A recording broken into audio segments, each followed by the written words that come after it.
Esse é o podcast Mídia e Marketing do UOL. Toda semana a gente entrevista um executivo da área sobre carreira, propaganda e negócios. Oi, meu nome é Renato Pesotti e essa semana a gente está com o André Cassu, que é sócio da CPB Brasil. Muito obrigado pelo convite. Para começar, eu queria que você explicasse o que é a CPB Brasil. CPB Brasil. A CPB é uma agência de uma marca americana que a gente trouxe para o Brasil, que as iniciais são Crispin Porter Bogusky. Complicado pra caramba para falar, né? Então a gente optou pelo CPB. O Crispin era o sócio investidor, já falecido há 2 anos atrás. O Porter era um advogado até os 40 anos de idade que sonhava em ter uma agência de propaganda e fez isso aos 40 anos de idade depois de uma carreira já. E o Bogusky era um menino prodígio, um fenômeno da propaganda, Alex Bogusky, nome completo, que mudou muita coisa na história da propaganda nos últimos 20 anos. Muitas coisas que acontecem hoje na propaganda foram iniciadas pelo movimento da CPB americana. E a gente tinha um interesse grande pela marca, como fã mesmo, né? Desde o começo. Assim, eles têm um livro chamado Rupla, que é uma boa história de como eles mudaram várias marcas e como eles mudaram a abordagem em relação à comunicação, muito antes de se falar sobre isso. E isso era uma bíblia pra gente. E um belo dia abriu um portal que a gente conseguiu chegar próximo do Chuck Porter. Que era imaginário. Completamente. A gente foi de fã mesmo, assim, sabe? Final da palestra, o Marcão conseguiu falar com o Chuck. Seu sócio. Meu sócio Marcos Medeiros. E a gente se aproxima e dessa conversa até a gente abrir a agência foram 7 meses. Então era uma coisa de fã que vira um possível negócio e que quando a gente percebeu, a gente já estava dentro de uma sala de hotel, sem cliente e tendo que começar essa agência realmente do zero. Você acabou a apresentação do Chuck Porter, você foi lá pedir... Foi o Marcão. Acabou a apresentação dele, o Marcão foi... o nome da agência. Porque ele falou assim, há 8 anos eu penso em abrir uma agência no Brasil e não consigo. E ficou aquela coisa, eu tô ali já, né? O Marcão falou, já tô aqui, então, cara, olha, tem o meu trabalho, o trabalho do meu dupla, e a gente queria, né, conversar com você. Mas sabe quando você entrega um cartão e você nunca vai esperar que isso vai voltar para você, né? Tem uma coisa, às vezes, né, nesse mercado que as pessoas não respondem nem o e-mail, sabe? E eu tinha uma esperança que ele respondesse, mas ao mesmo tempo eu falei, cara, quantas pessoas não devem fazer isso no final de uma palestra? E ele respondeu. Ele respondeu e ele trabalhava com uma brasileira, a Cláudia Machado, que estava há muito tempo na agência, e a Cláudia fez uma varredura na nossa carreira e falou, segue a conversa com eles. E quando o Chuck já chegou na gente para conversar, né, do nosso trabalho, ele já sabia muita coisa. Ele tinha como a gente chama, né, popularmente, a capivara estava completa. E aí o assunto foi, já vem para Miami e vamos conversar, precisamos de um business plan. Eu falei, você está louco? Eu e o Marcão vamos abrir um business plan, a gente vai estar preso num mês de agência. E aí a gente chamou o Vinícius Reis, que é o nosso terceiro sócio, que fecha a nossa trinca. E o Vinícius falou, cara, o Vini, né? Não falar de Vinícius até ficou formal. O Vini olhou e falou, eu faço, vamos fazer isso junto. E a gente começou a construir isso juntos, os 3. E um belo dia a gente estava realmente dentro de uma sala de hotel, que foi onde a gente ficou, num business center de um hotel. Mas a gente não tinha nenhum cliente. Então, e o Chuck falava, cara, agora é com vocês. A marca vai durar 1 ano. O poder da marca dura 1 ano na mão de vocês e daí em diante é o trabalho que vocês vão fazer. Voltando um pouco mais na sua história, falando um pouco mais da sua carreira até chegar nesse momento. Você não sonhava em ser publicitário, né? Você queria ser músico só. Você achou que ia viver de música? Eu achei porque eu fui criado nesse universo, né? Meu pai era crítico musical, Arthur Laranjeira.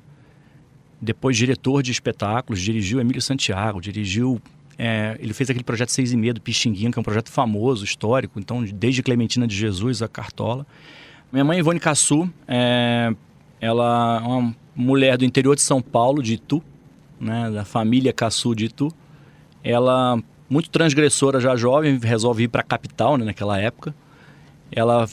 Aí, curioso, ela vai fazer enfermagem, mas ela logo se apaixona pela cena cultural que acontece em São Paulo. Ela era muito cara de pau e ela resolve se aproximar de alguns artistas. Ela se aproxima do Chico Anísio naquele momento, se aproxima do Ney Matogrosso, se aproxima do Caetano Veloso. Eu tenho um disco autografado do Caetano Veloso, o primeiro, para minha mãe.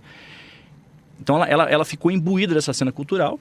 Ela falou, aqui que eu vou fazer. Mas a profissão Relações Públicas, ela não estava muito bem definida naquele momento. Então ela foi aprendendo na marra mesmo, foi fazendo e se reinventando e usando essa capacidade que ela tinha de chegar em qualquer lugar e falar com qualquer pessoa. Ela tinha a conexão real. Ela fazia essas conexões reais. E ela foi criando uma rede, quase como se fosse uma rede, né, digital, social. Hoje ela tinha uma rede dessa real. E ela, quando casa com meu pai já era um crítico musical da Folha. E aí no essa Rio, rede, isso já em São Paulo, ainda em São Paulo. Ainda em São Paulo. Então ela se casa com meu pai em São Paulo e vão para o Rio. E aí quando vão para o Rio, eles encontram um outro cenário de música. Então se mergulham nesse cenário. Minha mãe trabalhou a vida inteira com isso.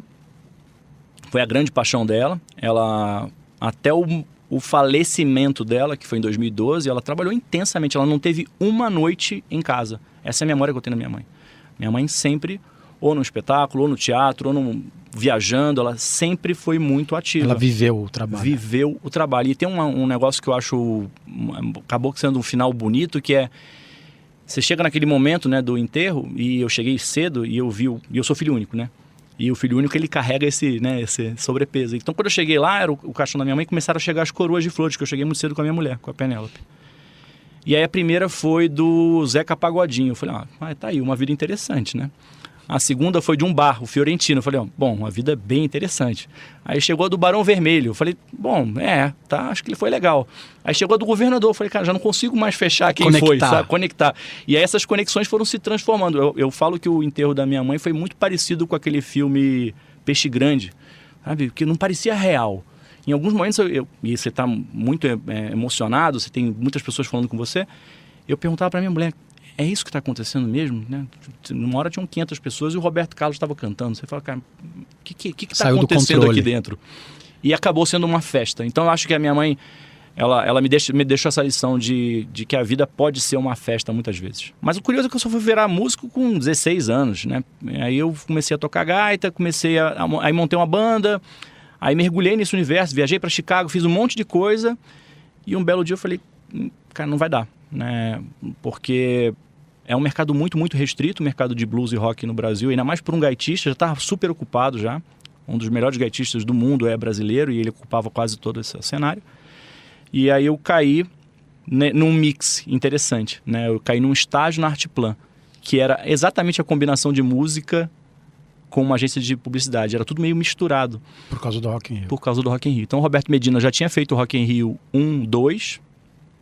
Eu chego na agência que tinha essa coisa do empresário que trouxe o Frank Sinatra para o Brasil, do cara que, né, fecha o Iron Maiden quando ninguém achava que o Iron Maiden ia tocar, fecha um festival daquele porte. Então eu tinha essa curiosidade, falei, cara, aqui é um terreno bom, porque eu ainda vou estar em contato com a música, mas ao entrar na agência eu entro em contato com a publicidade mesmo. A agência teve o Fábio Fernandes por uns 3, 4 anos, né, no Rio ainda. Antes teve o Nizam. Tinha uma história de comunicação forte. Falei, cara, aqui é um bom lugar. Então eu comecei a me apaixonar por propaganda por conta de uma curiosidade musical que eu falei, aqui vai ter essa combinação. E aí fiquei. Mas você escolheu fazer publicidade? Como que foi? Eu fiz faculdade de publicidade. Você fez faculdade? Porque falei assim, não, vai fazer faculdade sim. Talvez um pouco por causa do histórico da sua mãe? A comunicação eu não conseguia fugir da área de humanas, no geral, né? A casa era isso, né? A minha casa era absolutamente fundamentada na área de humanas. Por mais que eu quisesse, eu fosse rebelde, eu tentei, né? Durante aquele tempo você fica, vai fazer o quê? Ah, você é médico. Né?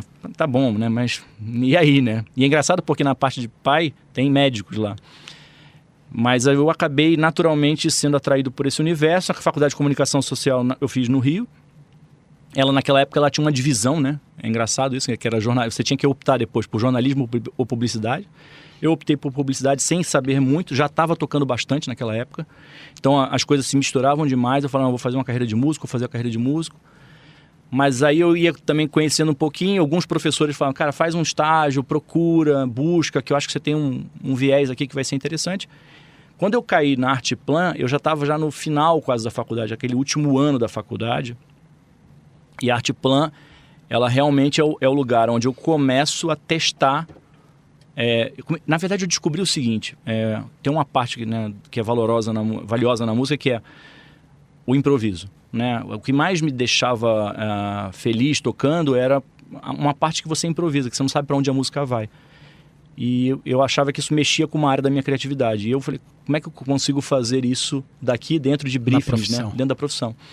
E eu consegui achar um canal que eu conseguisse colocar um pouco de uma área da criatividade da escrita né, que era uma outra coisa muito natural por um pai, né, jornalista, e que sempre me incentivou a ler, né? Então era uma casa, imagina que eu nasci numa casa que era cercada de 4.000 vinis e sei lá quantos livros. Nossa. Então esse era o universo.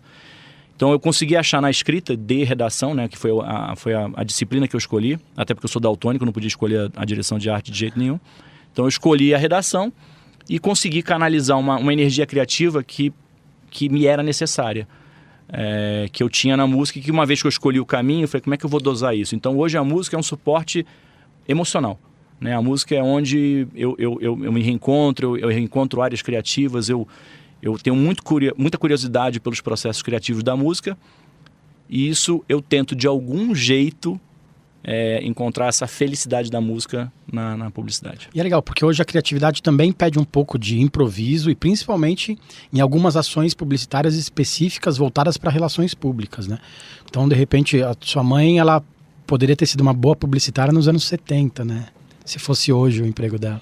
Acho que sim, é muito... Talvez muita coisa da sua memória afetiva dos anos 70, 80 esteja aflorado hoje, né? Acho que sim, porque... Acho que tem um universo muito rico. Um é que eu vi muitos artistas começando com a minha mãe. E isso me deu um traço muito importante sobre quem eu queria ser. Porque alguns eram muito tranquilos no começo, depois eles viravam superestrelas e se desconectavam. E tinham uns que se mantinham. E esses me interessavam demais, que eram os caras que, né... Essa era uma chance importante que eu tinha, que eu via os bastidores. Então eu via se o cara era legal com o músico ou não, se ele cumprimentava o técnico de gravação ou não. Eu via se ele era grosseiro ou não. Isso fica pra se vida, ele fazia, né? Um personagem na frente do público e depois ele era um babaca. Então isso foi uma imersão muito rica, né? Uma imersão muito rica de diversidade, né? Então você tinha na minha casa o Ney Matogrosso num dia e no outro dia ele estava no palco, né, com aquela vestimenta muito, naquele momento do Brasil. A gente está falando dos anos 80. Hoje eu fico configurando, até hoje a gente não consegue achar esse balanço. Então, eu via essa cena musical e essa riqueza de diversidade. Milton Nascimento, por exemplo, que é meu padrinho de nascimento, porque ele ficou lá em casa durante muito tempo, com a minha mãe no começo da carreira. Minha madrinha de nascimento, durante muito tempo eu travei essa informação, mas eu falo hoje porque minhas filhas se orgulham disso, Clara Nunes, que também tinha esse convívio lá em casa, estava lá em casa. Então essa energia criativa pulsante, né? A melhor amiga da minha mãe era a mulher do Gonzaguinha. Então o seu domingo não era um domingo, era um domingo que, sei lá, tinham vários músicos ali tocando. Então ainda bem que você não virou médico, né?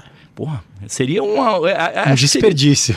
Não só um desperdício, mas o adolescente, porra, pra querer teimar com as coisas, né? Eu ia acabar desistindo no meio da faculdade e falar, não é isso não, eu vou voltar. Mídia e Marketing volta já. Os podcasts do UOL estão disponíveis em todas as plataformas. Você pode ver a lista desses programas em uol.com.br/podcasts. Recebe salário, faz transferência, pagamento, recarga de celular e até empréstimo, tudo sem taxa. PagBank, a sua conta grátis do PagSeguro. Baixe já o app e abra sua conta em 3 minutos. Eu queria que você falasse um pouco sobre o modelo de trabalho da agência. O logo de vocês é um elefante magenta, né? E a descrição de vocês no Instagram é: a gente veio para se divertir, não para brincar. Como se divertir, ter um paquiderme na agência e ainda ganhar conta, trabalhar sério com os clientes. É engraçado, né? Porque quando isso surgiu de uma frase solta num comentário nosso, né? Discutindo para onde a agência iria. O paquiderme magenta, né? O elefante rosa que tem no logo é uma coisa da Crispin americana já. E um dos motivos é porque o elefante era de fato um outdoor, né? No começo, né? Quando não existia propaganda, quando o circo chegava na cidade e ele não podia entrar nas vielas para anunciar a chegada do circo, eles pintavam um elefante e o elefante anunciava a chegada do circo. Então era uma forma inicial de mídia. Então acabou virando essa história do elefante e a gente adotou. Eles lá nos Estados Unidos, eles nem ligam mais pro elefante, mas a gente adotou. Bola. A gente gostou, a gente se apegou e falou, não, a gente está pensando em trocar. Eu falei, não troca não, porque aqui a gente vai manter. Aí a gente veio com essa história da gente veio para se divertir, não para brincar. Que logo no começo era uma frase muito isolada, mas teve uma reação de algumas pessoas do mercado falando, então não vai trabalhar sério. Não, o trabalho para mim é um negócio sério. E aí eu trago de novo esse espírito da minha mãe, da minha casa. Acho que sim, o trabalho é sério, mas se a gente pudesse divertir durante ele, melhor. É uma missão super E dura. vocês tinham uma agência nova, com nome novo no mercado, relativamente novo no Brasil, com um ano para conseguir clientes, né? A gente abriu no início da crise, né? O Marcão brinca que a gente abriu quando o The Economist já estava apontando a queda já, né? Então, ao mesmo tempo, né, grandes momentos criativos da história da comunicação acontecem na crise. Porque você precisa de novos recursos, novos jeitos de anunciar, novas formas, menos orçamento. Então você tem que trabalhar com essas variáveis. Então a gente achou que tinha um momento. Mas olhando para trás, não era uma ideia muito... assim, não estava muito bem estruturado esse pensamento. Porque quando você chega, no final das contas, você sai de uma agência. Eu estava numa agência, eu estava na UMAP BBDO, num cargo de direção de criação junto com o Marcão. Super estruturado, no emprego dos sonhos. Ninguém entendeu quando a gente saiu de lá. Ainda mais para abrir uma agência que não tinha cliente. O Vini estava quase sócio de uma agência. Não vi.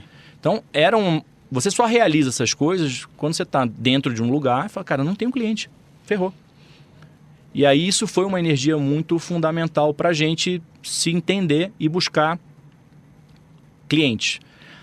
Aí, por histórico, eu trabalhei muitos e muitos anos com a Ambev. A Ambev foi um cliente inicial junto com a Stella Brandt, se aproximou da gente logo no começo. Eles procuraram a gente no começo para saber, cara, o que vocês vão fazer, qual é a ideia.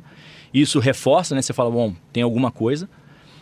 E aos poucos isso foi ganhando um tamanho. Então no primeiro ano a gente fechou com 12 pessoas, numa equipe já no endereço fixo. Depois no segundo ano a gente vai para 30, depois 90, hoje somos 135, 140. Estamos exatamente nesse número. Que é um número difícil para manter o espírito do a gente veio para se divertir, não para brincar. Porque muda o perfil. O perfil muda.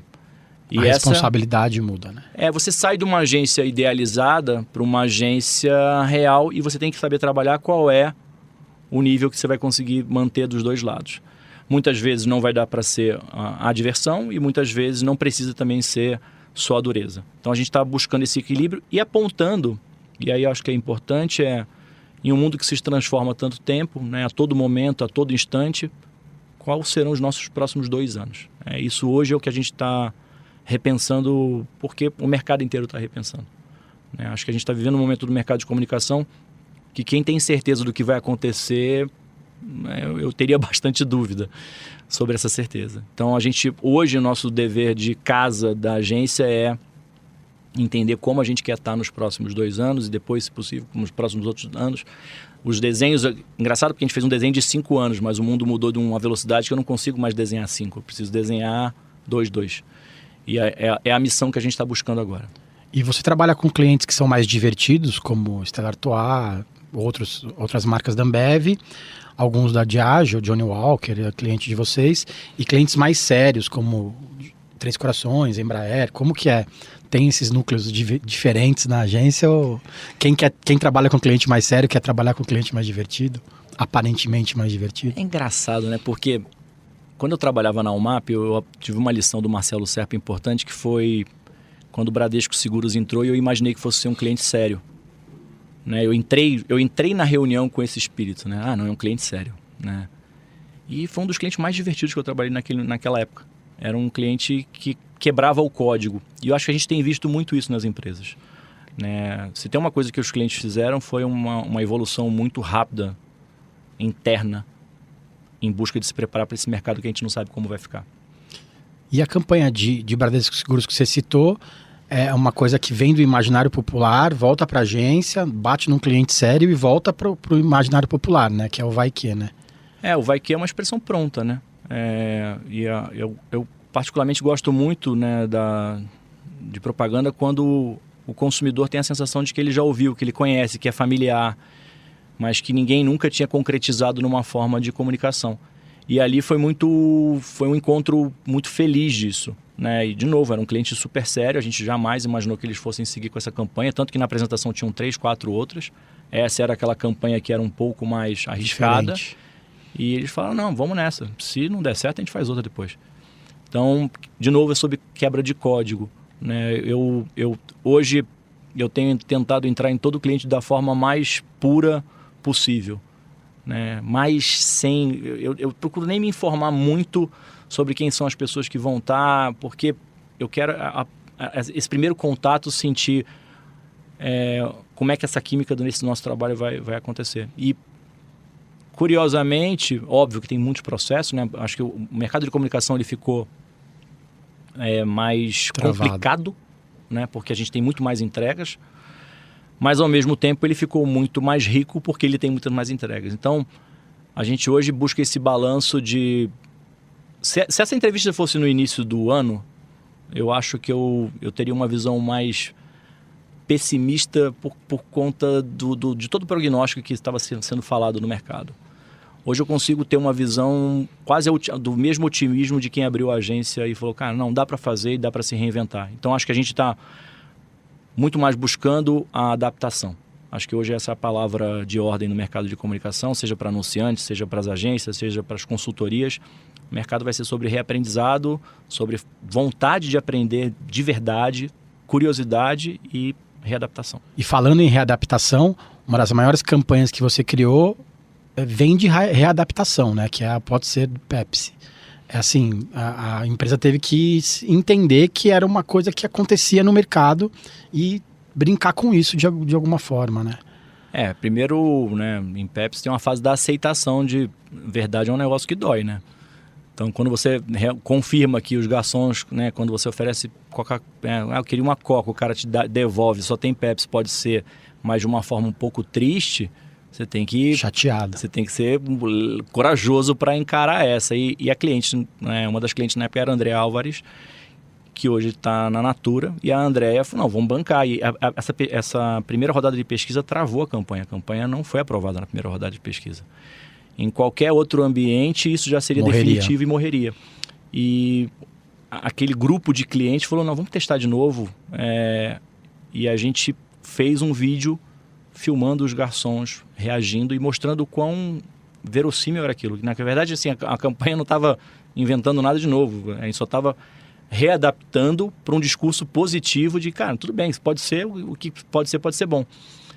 E virou, no final das contas, as pessoas me perguntavam assim, nossa, mas vocês fizeram uma ativação com os garçons para eles repetirem o mote da campanha. Eu falei, não, eles sempre falaram isso. É o contrário, né? Eles sempre falaram. E você que não prestava atenção, mas eles sempre falaram. E depois a gente fez um material 1 ano depois entrevistando os garçons e eles ficavam felizes. Falaram, cara, me deu um alívio. Porque eu podia dar essa resposta com graça. E muitas vezes isso se convertia numa venda. Então, esse é um dos cases que você está imerso e observando a cultura popular. E como que surgiu essa ideia? Cara, Job na mesa, mais uma campanha de Pepsi no Brasil. A gente queria uma campanha que tivesse uma força local, tinha essa independência. Né? O mercado americano, Pepsi, tem uma outra força comparada com o Brasil. E a gente foi em busca de algo que tivesse essa química tração popular, né? Algo que o consumidor já falasse.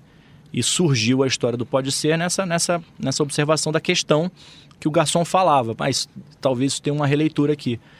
E tem uma coisa no brasileiro que o brasileiro ele se compadece com quem está apanhando. Né? Você não gosta de ver um time, dependendo do cara, a não ser que seja um rival imediato seu, você não gosta de ver o cara tomando de 6-1, né? Você tem uma hora que fala, chega, tá bom. Torce né? pelo você começa segundo. A gente torce por seleções na Copa do Mundo que não são necessariamente as favoritas. A gente se encanta por tem uma coisa o que a gente quis mostrar ali na campanha era, cara, esse segundo lugar de vendas, olha, ele tem um outro jeito de você olhar para ele que é positivo. E acho que quando o consumidor, e a gente está vivendo isso, né? Transparência, verdade, conexão real. E a gente, quando fez aquilo, estou falando de 2011, 2012, o consumidor se identificou, falou, caramba, é mesmo, isso realmente acontece. Então, a gente não precisou inventar uma verdade, que é um negócio que a propaganda não tem mais o direito de fazer. Uhum. A verdade é aquela, é essa que você tem que buscar e se ela se conecta ou não com o seu público. Muitos nomes importantes têm deixado a publicidade. Com isso, tem uma galera dizendo que a criatividade morreu. Você concorda? Sempre quando eu escuto a criatividade morreu, me dá uma paura, assim, porque... Morre um golfinho. O mundo é movido à criatividade, né? O que move, de fato, o mundo é a criatividade. A criatividade de observação, a criatividade de reinvenção. É isso que move. Então, o que acontece no mercado de comunicação, hoje, é que a gente tem muito guru. Muita gente ditando aquilo que vai acontecer sem ter a menor certeza se é aquilo que vai acontecer, porque não dá para ter essa certeza. Mas o guru, ele tem essa voz, né? Ele tem a voz porque, no final das contas, o que ele oferece é o apocalipse como a próxima parada, mas ele já te dá uma tábua de salvação que, por acaso, é aquele que ele está vendendo naquele momento. O caminho. E muitos deles questionam o valor da criatividade.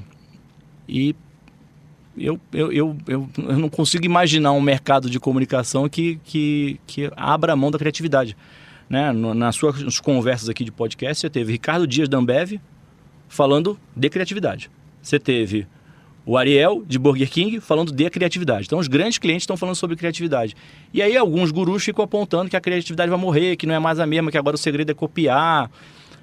Eu tenho muitas... Eu tô hoje montando até uma apresentação que é sobre isso. A gente precisa valorizar mais as nossas dúvidas.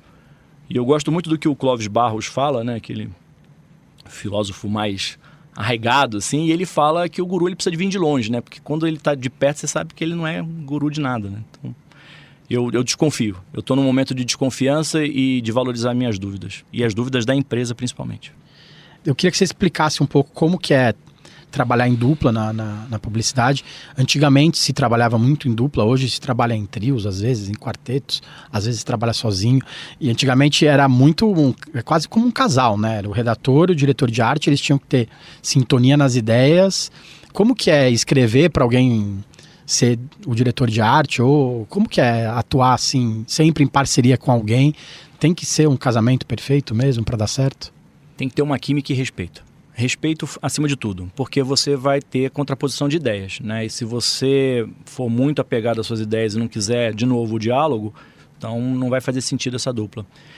Tem coisas que não funcionam, por exemplo, já vi dois indivíduos muito brilhantes, cada um na sua disciplina, e quando você junta não dá liga.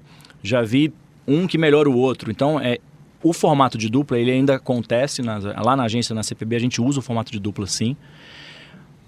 Mas o modelo criativo hoje ele está um pouco mais fluido, assim. Então, num determinado momento você tem uma dupla, como você mencionou. No outro momento você tem uma cocriação, você conecta muito mais com o cliente, né? Hoje o cliente participa mais do processo criativo do que participava antes. Acho que esse encontro tem sido mais natural.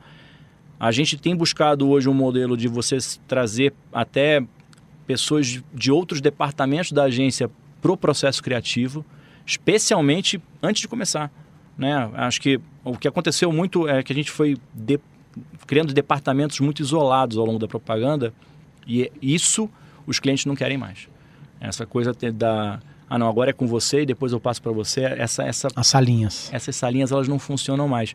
Então, para a criação especificamente, eu acho que é muito importante a gente entender antes do processo começar. Até assim, qual é o problema de negócio desse cliente, se você consegue identificar ele antes. Participar do briefing, não reclamar do briefing. A gente tinha uma tendência no Brasil em que a criação ela era quase uma diva dentro do universo e não podia ser... não pode confrontar, não, eles já chegaram na ideia. E a gente, desde o começo na agência, a gente brigou muito para não ter esse formato e acreditava num formato em que as pessoas tenham sim a possibilidade de agregar no trabalho a qualquer momento e tornar o trabalho mais rico por conta disso. Acho que se a gente está em criação, e acho que a riqueza que a gente tem hoje é o poder de trocar, o poder de ouvir o outro, que é outra capacidade que a gente tem perdido ao longo do tempo. Hoje na agência a gente teve uma palestra sobre exatamente esse tema, a importância de você ouvir o outro, a importância que tem para o outro ser ouvido. E eu acho que o fundamento do nosso mercado de comunicação, se você perde esse, né, se você se isola demais, se você não entende ou não escuta ou não se interessa pelo que o outro tem a dizer, seja ele o cliente ou seu parceiro de mesa, seja ele o cliente ou a pessoa que você tem menos relação dentro da agência,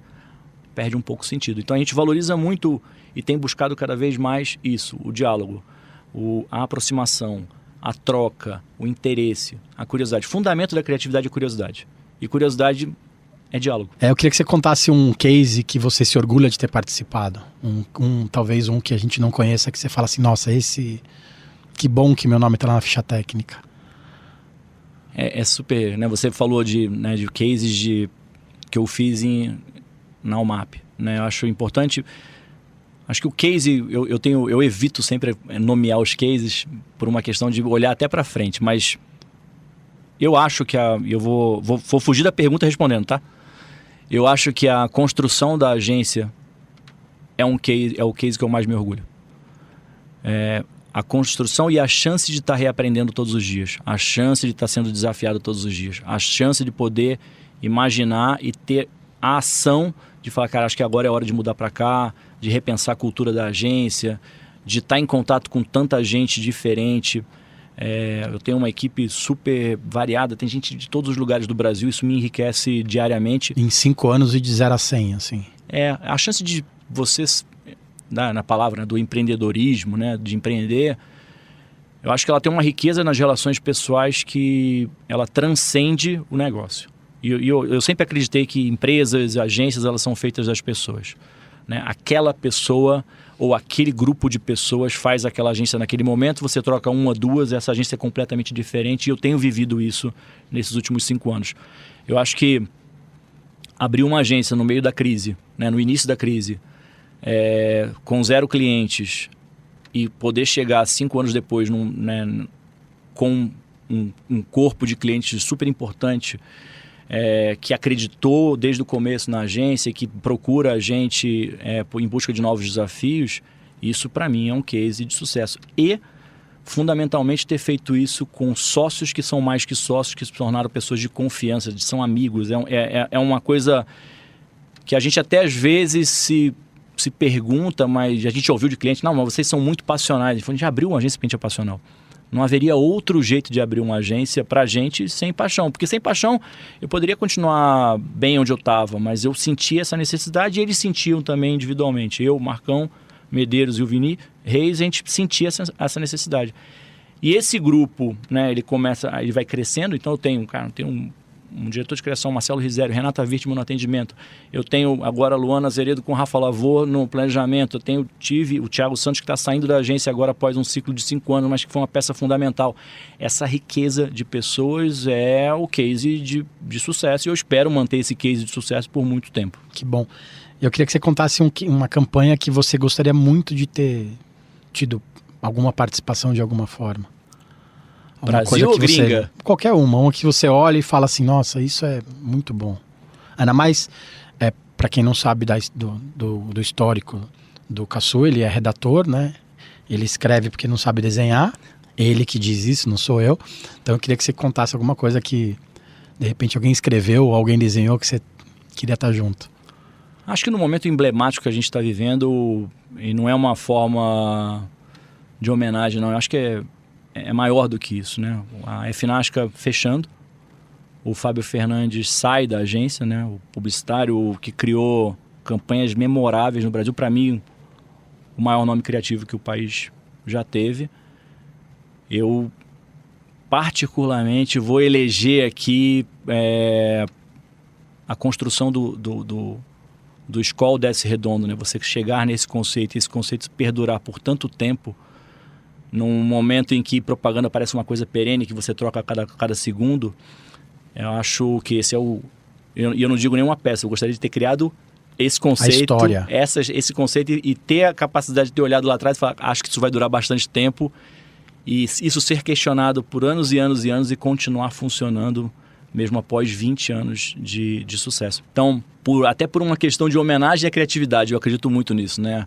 Quando um personagem como o Fábio Fernandes, ele sai de cena na publicidade, como ao mesmo tempo um publicitário que é um dos maiores criativos do mercado americano, o Gary Graff, fecha a sua agência, eu preciso me vincular e acreditar na força criativa que esses caras tiveram e que são a razão de não só a CPB ter sido aberta, mas muitas e muitas outras agências no Brasil terem sido abertas. Legal. Queria agradecer o André Caçu pelo tempo. Para quem quiser saber um pouco mais sobre ele tem um blog, uma página que tem 9 anos de textos, chama Acidez é Romantismo, dali para você... Dá para você perder uns bons anos ali na leitura. Queria agradecer pelo tempo e desejar boa sorte na CPB. Muito obrigado pelo espaço, obrigado pelas perguntas e pela chance de dialogar nesse momento. Valeu, gente. Semana que vem tem mais. Os podcasts do UOL estão disponíveis em todas as plataformas. Você pode ver a lista desses programas em uol.com.br/podcasts. Midi Marketing tem reportagem de Renato Pesotti, captação de áudio de Amer Menegassi, edição de áudio de Alexandre Potashev e coordenação de Juliana Carpanês.